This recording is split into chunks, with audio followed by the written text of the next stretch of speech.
Assalamualaikum warahmatullahi wabarakatuh. Perkenalkan, nama saya Imam Syafi'i. Saya mahasiswa Prodi PAI Universitas Bunga Bangsa Cirebon.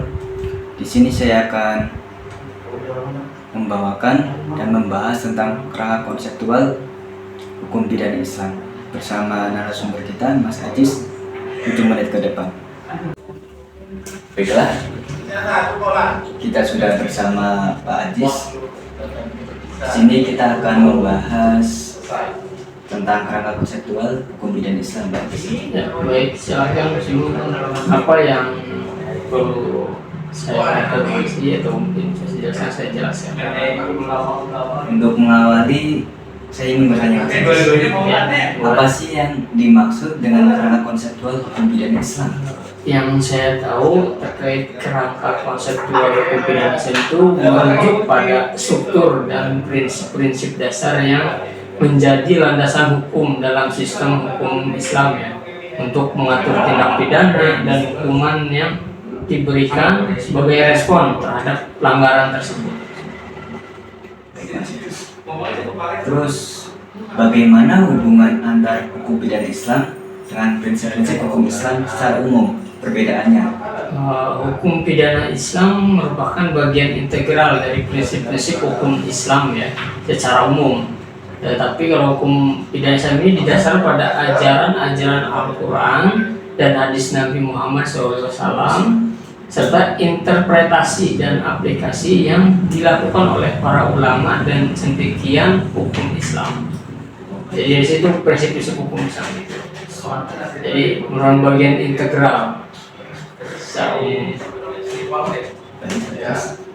Terus, apa tujuan utama dari hukum pidana Islam dalam kerangka konseptual itu?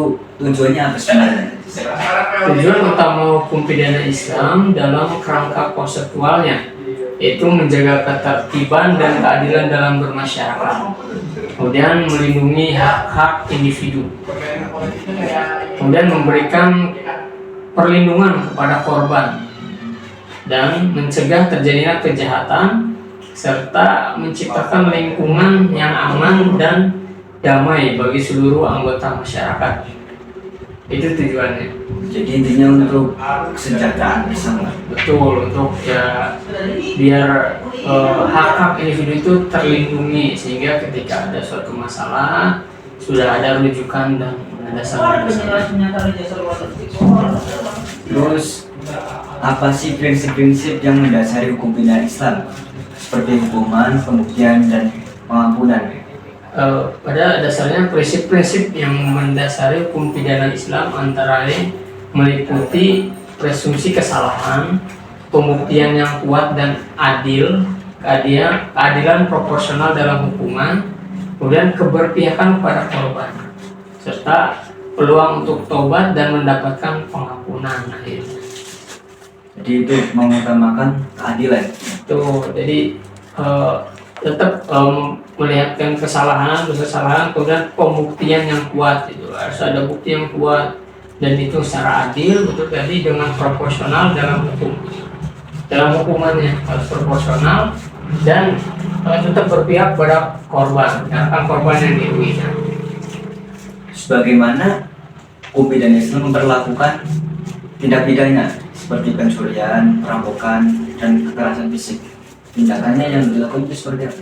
Untuk hukum pidana Islam mengatur tindak pidana seperti tadi pencurian, perampokan, kekerasan fisik dengan memperlakukan hukuman yang sesuai, seperti potong tangan bagi pencuri, hukuman cambuk bagi perampok, dan hukuman fisik bagi pelaku kekerasan yang merugikan nyawa atau integritas fisik orang lain. Itu kan mengganggu atau melukai orang lain secara fisik. Terus, bagaimana hukum pidana Islam mengatur kasus-kasus yang melibatkan perzinahan, penghinaan, atau penistaan agama? Terkait hukum pidana mengatur kasus-kasus yang melibatkan perzinahan, penghinaan, atau penistaan agama dengan ketentuan-ketentuan yang spesifik. Jadi dalam harus spesifik nih, dalam ini perzinahannya seperti apa, kemudian penghinaannya seperti apa, itu ada ukurannya. Mungkin bisa hukumannya berupa hukuman cambuk bagi pelaku perzinahan atau penjara bagi pelaku penistaan agama agar mereka jera dan tidak mengulanginya lagi. Terus apa? Tadi kan ada keadilan tuh Mas. Ya. Jadi di situ apa peran sistem peradilan dalam kerangka konseptual hukum pidana Islam? Peran penting yaitu tentu dalam menegakkan hukum, kemudian menyelenggarakan persidangan yang adil dan memastikan penerapan hukuman yang sesuai dengan prinsip-prinsip hukum Islam. Itu tadi sistem peradilan dalam konseptual hukum pidana Islam. Itu secara umum ya yang saya tahu. Terus ini bagaimana hukum pidana Islam mempertimbangkan rehabilitasi dan reintegrasi sosial bagi pelaku kejahatan? Hukum pidana dalam mempertimbangkan rehabilitasi dan reintegrasi sosial bagi pelaku kejahatannya pada prinsipnya itu prinsip taubat, pengampunan, dan pemberian kesempatan kepada pelaku untuk memperbaiki diri merupakan bagian penting dari sistem hukum pidana Islam. Ini yang pertanyaan terakhir Mas Ajis. Ya. Bagaimana implementasi hukum pidana Islam di negara-negara dengan mayoritas penduduk Muslim?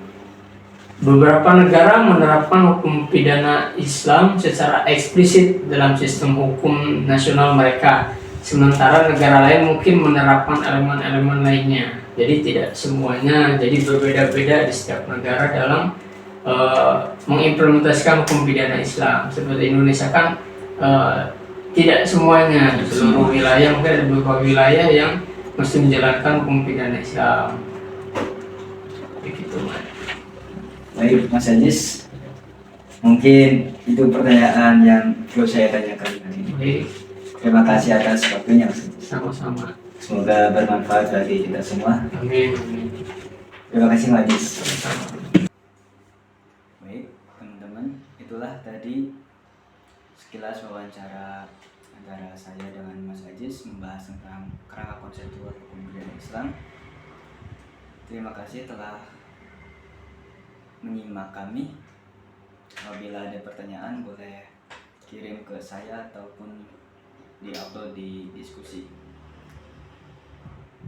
Kurang lebihnya saya mohon maaf. Assalamualaikum warahmatullahi wabarakatuh.